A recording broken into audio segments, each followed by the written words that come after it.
From the window of a Boston high-rise, Elizabeth Kennedy gazed at the twilight settling over the city.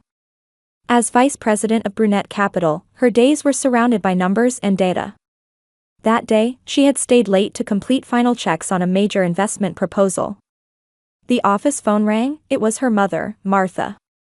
"Elizabeth, you haven't forgotten about tomorrow's dinner, have you?" Martha's voice had its usual sharp tone. "No, Mother. I remember. I'll be there at 7, Elizabeth answered, removing her glasses. "Olivia will be there too. I'm looking forward to hearing about her exhibition." Elizabeth sighed softly. Her sister Olivia worked as a curator at a small local art museum and was her parents' pride and joy. "Yes, of course. You know, Elizabeth, I've invited George Martin's son. He has an MBA from Harvard and is such a lovely young man. And he's single." "Mother, please." "I'm busy with work," Elizabeth said, staring out the window. "I want to focus on my career." "But Elizabeth," Martha's voice grew sharper. "A woman should marry while she's young. You're already 38. How long do you plan to wait? Let's talk about this tomorrow." "I was just about to head home," Elizabeth ended the conversation. After hanging up, she sank deeply into her chair. Her parents, Martha and George, were former professors at Boston University who prided themselves on valuing traditional values. For them, a daughter's success meant finding a good husband, not building a career. The dinner the next day unfolded exactly as Elizabeth had predicted.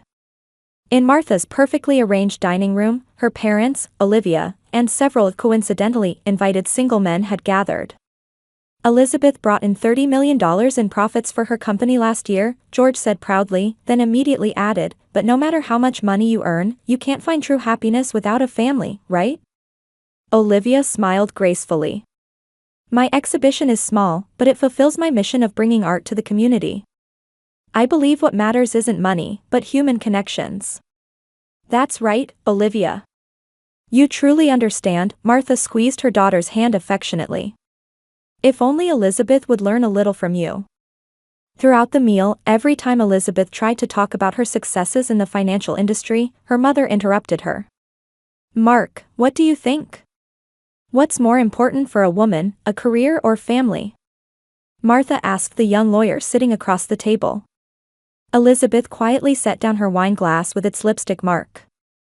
These conversations had been repeated countless times.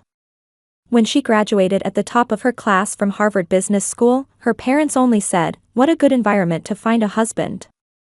When she was promoted to vice president, they merely worried, "Aren't you focusing too much on work?" "Excuse me, I need to use the restroom." Elizabeth left the table and entered the luxurious powder room at the end of the hallway. Standing before the mirror, she took a deep breath. Not once in her life had her parents celebrated the path she had chosen. That night, as she was leaving, Olivia approached her in the parking lot. "Elizabeth, don't be angry, but I'm really worried about you. You'll just keep getting older. My friend Jessica focused solely on her career, and now she's 45 and all alone. I don't want that to happen to you." "Thank you, Olivia. But I'm fine," Elizabeth forced a smile. In truth, it wasn't her sister's concern that hurt her, but the sense of superiority behind her words. 3 months later, at a friend's wedding, Elizabeth met Michael Donovan. He worked as a math teacher at a local high school, and she was drawn to his intellectual charm and warmth. On their first date, Michael eagerly asked about her work and praised her intelligence. "Your work is amazing. I can't imagine handling such complex transactions," Michael said with admiring eyes. "I can barely teach algebra to my students. You're the one who's amazing. Shaping young minds, that's a far more meaningful job than mine," Elizabeth responded sincerely. Soon after they began dating, Elizabeth introduced Michael to her parents. Their reaction was unexpected. "Finally, you've found someone." Martha clapped her hands.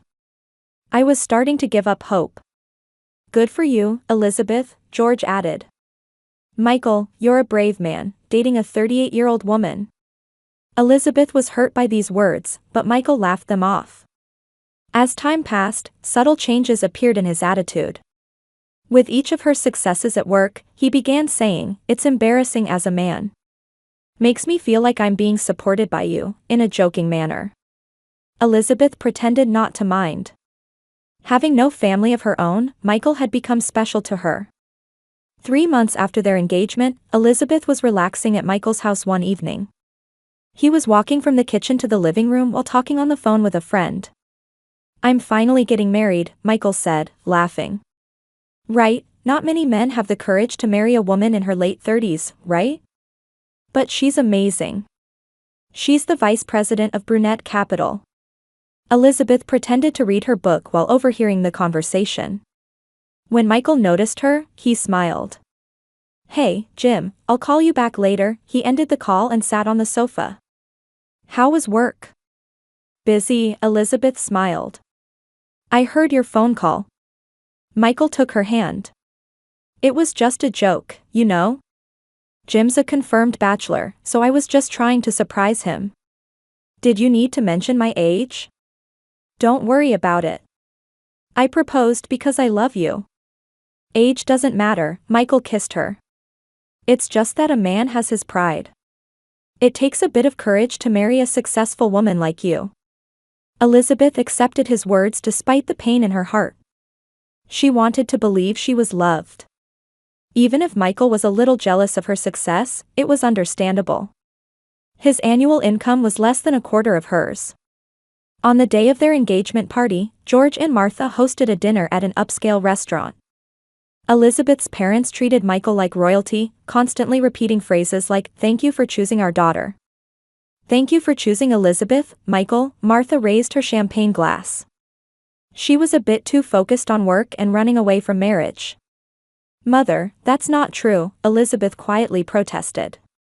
"It's fine, Elizabeth," George laughed. "We were worried," Martha continued.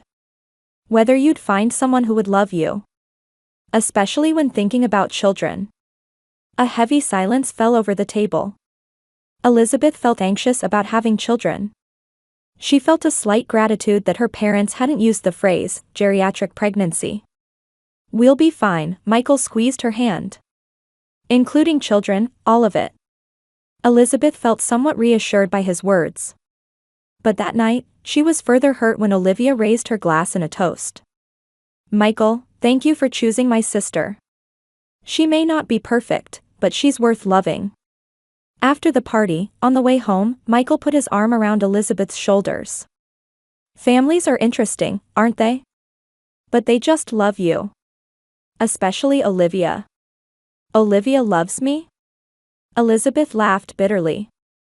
"She's always looked down on me." "That's not true. She's just worried about you. I talked with her today, and she truly wishes for your happiness." Elizabeth wondered. During the party, she had noticed Michael and Olivia deep in conversation several times. They seemed surprisingly close. As wedding preparations progressed, Michael's behavior gradually changed. While saying, "I'm just joking," he frequently used phrases like, "I can't support you on my salary." On dress shopping day, Elizabeth visited a bridal shop accompanied by Olivia and her mother. She chose a simple, elegant dress. "That dress, for you." Martha hesitated. "What is it?" Elizabeth asked. "It's a bit plain," Olivia answered. "Something more decorative would hide your age better." "I don't want to hide my age," Elizabeth took a deep breath. "I like this one." "But isn't Michael expecting a more traditional dress?" Martha said. In the end, Elizabeth stood her ground and chose that dress. However, the day's events created a small crack in her heart. A week before the wedding, a dinner was held at the Kennedy home. Michael chatted happily with Elizabeth's parents and showed special familiarity with Olivia. "Michael, what is your ideal family image?" Martha asked. Swirling his wine glass, Michael answered, "I think I prefer a traditional family. The man works outside, and the woman takes care of the home. Of course, career women like Elizabeth are wonderful too," he laughed, looking at Elizabeth.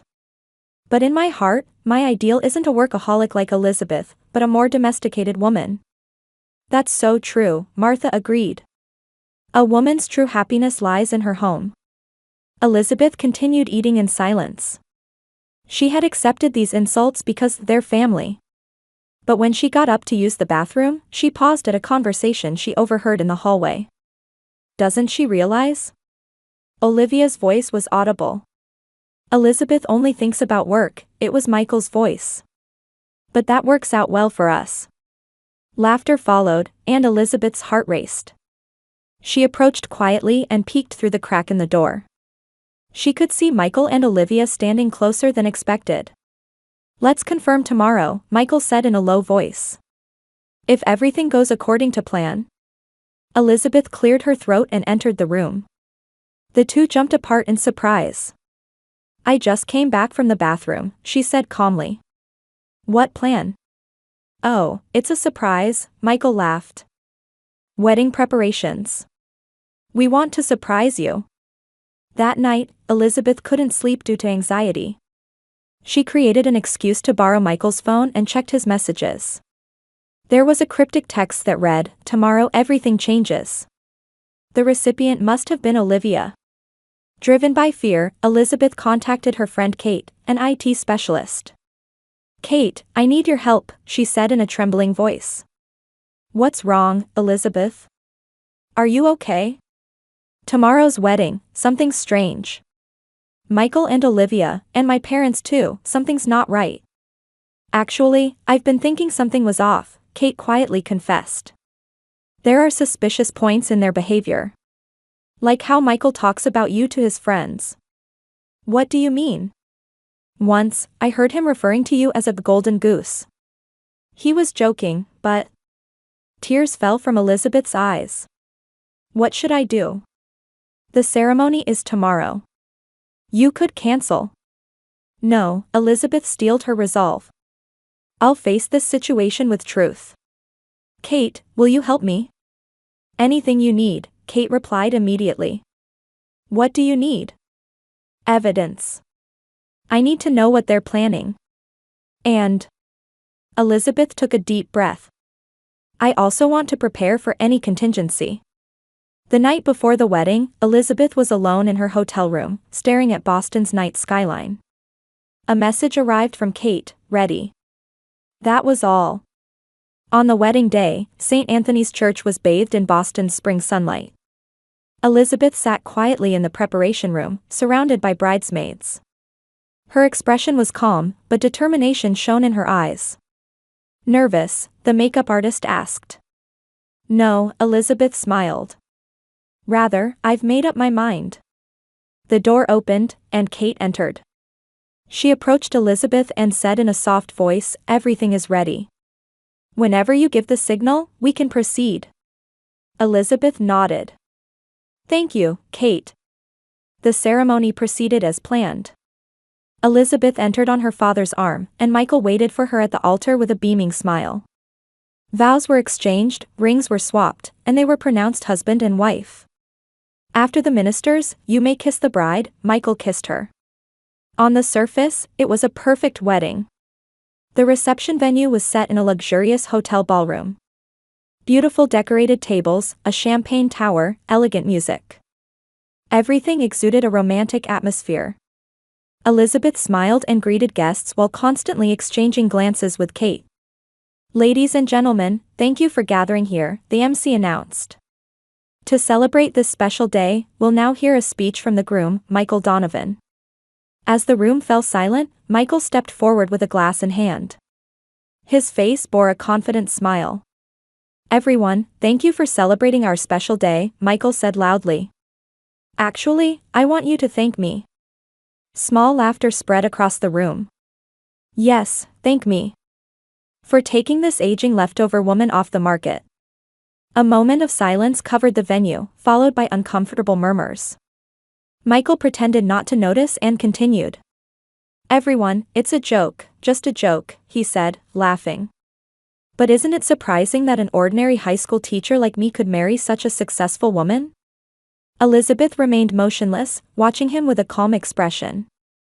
Having children at this age is probably impossible, Michael continued.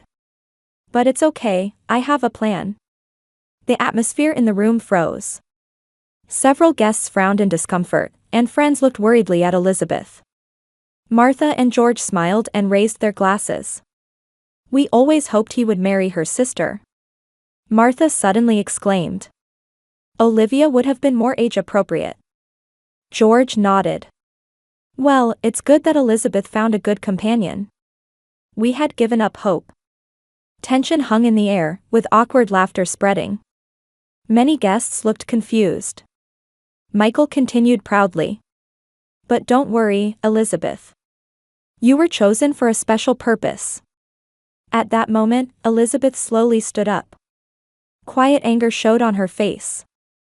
A special purpose, huh? She said quietly. That's right, Michael. Elizabeth gave a small nod to Kate. Suddenly, the screen behind Michael lit up, and a video began to play.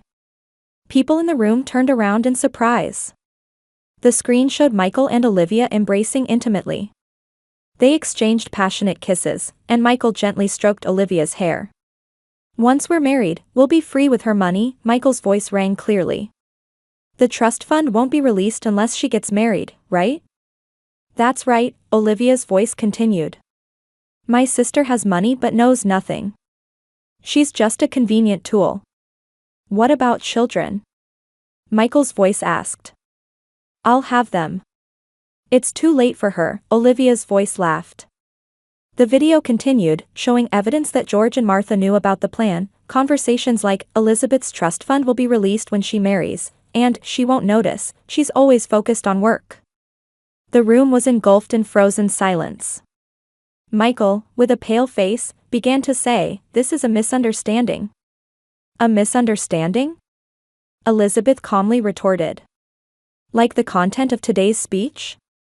She took out her smartphone and played the recording of Michael's and her parents' earlier statements to the room. I may be a leftover, Elizabeth raised her voice, but at least I know my own worth.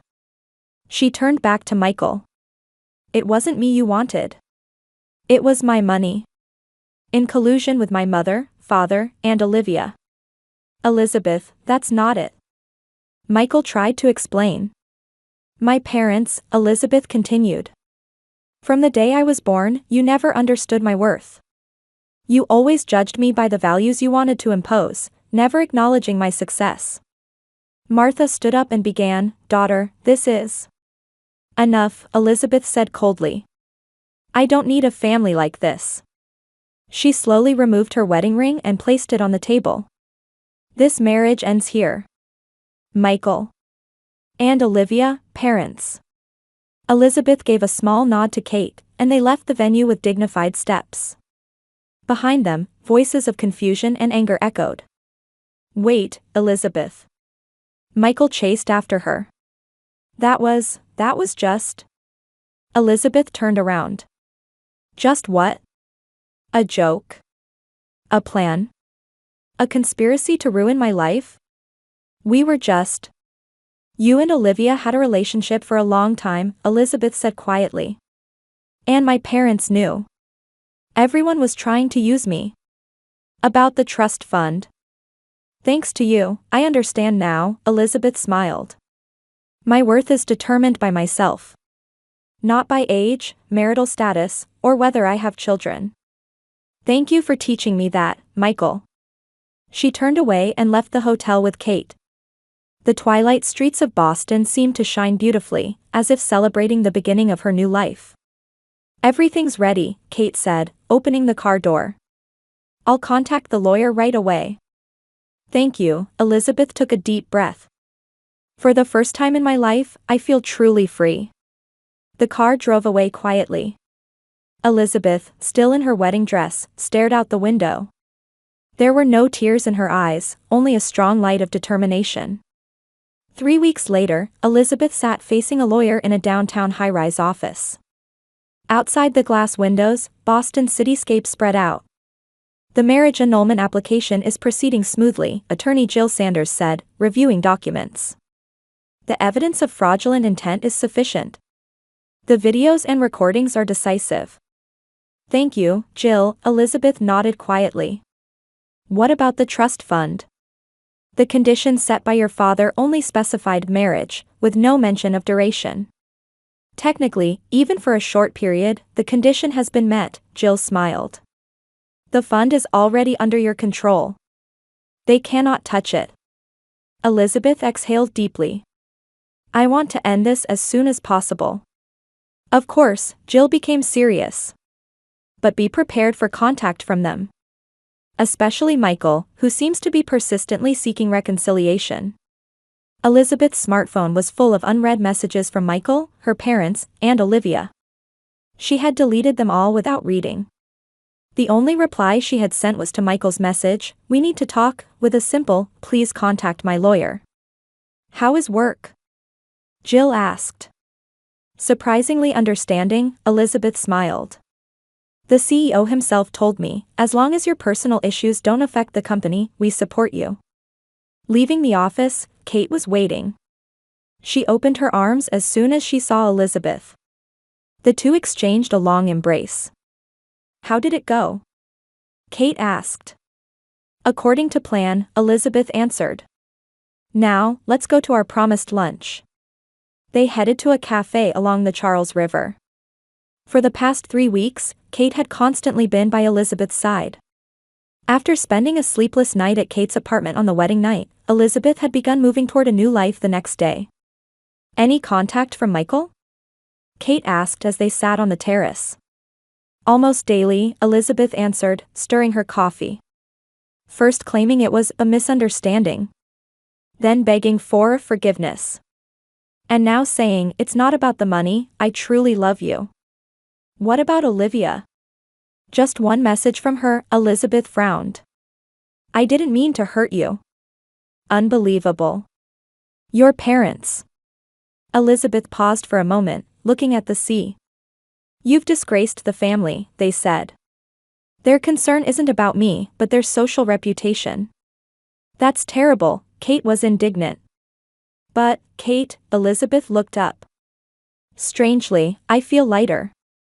I've always lived concerned about family expectations and society's eyes. But now, I feel the freedom to decide my own life. A few days later, Elizabeth was called to a meeting at Brunette Capital. She nervously entered the CEO's office. Elizabeth, please sit down, Richard Brunette warmly welcomed her. We're not here to discuss your recent situation. We respect your privacy. Elizabeth felt relieved. Actually, I want to discuss the position of manager for our London branch, Richard continued. We believe you are the best candidate for that position. London. Elizabeth was surprised. Yes. A new challenge, a new environment. It would be a wonderful step for your career. Elizabeth's heart beat rapidly. Leaving Boston. Physically distancing herself from family and past pain. It was what she had secretly wished for. Let me think about it, she replied. That night, she stood on her apartment balcony, looking up at the starry sky. Her phone rang, and the screen displayed Mother. Elizabeth took a deep breath and answered. Hello, Mother. Elizabeth, please listen, Martha's voice was trembling. Won't you meet with us? Let us explain. Explain. Elizabeth said calmly. What is there to explain about trying to use me? We just wanted your happiness. My happiness? Elizabeth laughed bitterly. Or the trust fund? It's not about money, Martha said, crying. We were wrong. I'm sorry. A long silence followed. Let's have lunch tomorrow, Elizabeth finally said. But this is your last chance. The next day, she faced her parents at an upscale restaurant. Martha and George looked aged. George, in particular, seemed to have aged rapidly since the wedding. Elizabeth. George's voice choked. I don't need excuses, Elizabeth said gently. I just want the truth. We. Martha lowered her eyes. We wanted you to get married. Considering your age, we thought your chances were diminishing. And then Michael appeared, Elizabeth continued. What about his relationship with Olivia? We didn't know at first, Martha admitted. But later, when we realized, it was too late. And you kept quiet. Shamefully, yes, Martha wiped away tears. We were wrong. We tried to measure your worth by money and marriage. We've undervalued your career and success. Elizabeth quietly looked at her parents. Whatever you say, it doesn't matter to me anymore. I will continue to live believing in my own worth. Will you forgive us? George tentatively asked. I don't know if I can forgive you yet, Elizabeth answered honestly. But I will move forward. I won't be bound by anger toward you. She was about to stand up but hesitated for a moment. What about Olivia? She's continuing her relationship with Michael, Martha said in a small voice. But they've moved away. In this town, their reputation has been damaged. Elizabeth nodded quietly. You can take care of the bill. The following week, she boarded a plane to London. Sitting by the window, watching Boston recede as they took off, she felt both anticipation and anxiety about opening a new chapter in her life. A new beginning, she whispered softly. The first few months in London were too busy with work and adapting to the new environment. Elizabeth gradually reclaimed herself. She spent weekends touring art galleries and walking along the Thames. She built relationships with new friends and took time to explore her own hobbies and interests. What about starting a course on money management? She suggested one day to her British colleague, Sophia. Especially for young women. That's a wonderful idea, Sophia agreed. Your experience could help many people.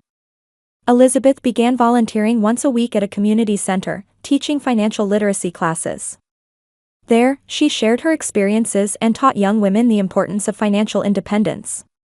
Don't let others determine your worth, she always concluded. Especially when money and emotions mix. A year later, when Kate visited London, they were relaxing at a cafe in Covent Garden. You look happy, Kate smiled. I am, Elizabeth nodded. I've learned the joy of choosing my own life. Not by family expectations or social pressure. How's your relationship with your parents? I call them occasionally, Elizabeth answered. I haven't completely forgiven them, but I'm free from hatred. That's what matters. Michael and Olivia? I don't care, Elizabeth shrugged. Their life is their own. I'm walking my own path. As dusk fell, the two stood on a bridge over the Thames. The London skyline, illuminated by the sunset, glowed golden. I will never again let others, especially family, determine my worth, Elizabeth said quietly. That's the most important thing I've learned. Kate embraced her friend's shoulders. You're influencing many people. That courageous action at the wedding has empowered so many women. Elizabeth gazed into the distance. Sometimes she still remembered the pain of that day. But now, that memory didn't weaken her, it strengthened her. Life takes unexpected turns, she smiled. But maybe that's what leads us to our true selves. The conference room on the top floor of a London high-rise was full. The seminar titled Economic Independence for Women, Finding Your Own Worth, had attracted women of various ages. When Elizabeth Kennedy took the stage, loud applause erupted. Thank you all for gathering today, Elizabeth smiled. 3 years ago, I had the most painful and most instructive experience of my life. At 41, Elizabeth had achieved success as the president of Brunette Capital's London branch. Under her leadership, the branch had achieved its highest performance ever. At the same time, she had established the Future Women Leadership Foundation, launching a mentoring program for economically disadvantaged young women. Your worth is determined by you. It's not about age, marital status, or having children, it's within yourself. After the lecture, she returned to her office and participated in a conference call from New York. When the meeting ended, her assistant placed an envelope on her desk. It bore a Boston postmark. Elizabeth quietly opened the envelope. Inside was a short letter and a newspaper clipping. Dear Elizabeth, this reminded me of you. I'm trying not to forget what you taught me. Love, Mother. The newspaper clipping had the headline, Local Teacher Charged with Fraud, with Michael Donovan's photo. According to the article, he had been arrested for trying to defraud money from a student's parents. Olivia's name was also mentioned as an accomplice. Elizabeth threw the clipping in the trash and gazed at the London scenery outside her window. She no longer felt anger toward them. She only felt relief at the path she had taken. That weekend, Elizabeth was participating in a charity event at Richmond Park. While helping with an art workshop for children, she happened to meet James, a British architect who was also volunteering. Their conversation flowed naturally, and they ended up having dinner together. Now, she had found a family in the true sense, not by blood, but a circle of friends who truly understood and respected her, people she had chosen herself. She maintained limited contact with her parents, who had acknowledged their mistakes and were gradually trying to change. To James's question, "What is family?" Elizabeth answered, "It's a choice. Not blood ties, but a gathering of people who respect and support each other. And above all, people who acknowledge that your worth is determined by yourself." Watching the sunset sink into the Thames, Elizabeth smiled quietly. Life hadn't turned out as she had envisioned. But as a result, it had led her to a better place. "Happy?" James asked. "Yes," Elizabeth answered from her heart. "Because I've become myself, in the truest sense."